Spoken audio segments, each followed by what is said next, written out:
আমি আপনাদেরকে ওয়াদা করছি, যদি বাংলাদেশ জাতীয়তাবাদী দলকে জনগণ দেশের দায়িত্বভার দেয়, আমরা এটা চলতে দেব না। এই সমস্ত জায়গায় বড় ধরনের সংস্কার হোক। একটা কোম্পানির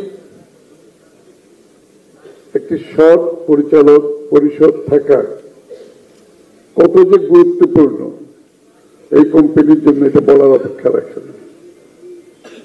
যারা ব্যাংক থেকে টাকা নিয়ে গেছে, ইন্স্যুরেন্স থেকে টাকা নিয়ে গেছে, বিভিন্নভাবে টাকা নিয়ে গেছে, এই কোম্পানিগুলো কিন্তু শেষ হয়ে গেছে। যারা টাকা নিয়ে গেছে তারা লাভবান হয়েছে, কিন্তু কোম্পানির কর্মকর্তাগণ, কোম্পানির সাথে জড়িত সংশ্লিষ্ট যারা কাজ করে, তারা সবাই ক্ষতিগ্রস্ত হয়েছে। এই যে অবস্থা বাংলাদেশে চলেছে, এটা চলতে পারে না। আমি আপনাদেরকে ওয়াদা করছি, আগামী দিনে যদি বাংলাদেশ জাতীয়তাবাদী দলকে জনগণ দেশের দায়িত্বভার দেয়, আমরা এটা চলতে দেব না।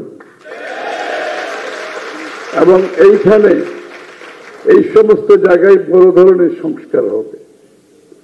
রেগুলেটরি বডিগুলোকে শক্তিশালী করতে হবে, নিরপেক্ষ করতে হবে, দলীয় কর্মকাণ্ডের দলীয়করণ থেকে বাইরে রাখতে হবে, প্রফেশনালি চালাতে হবে।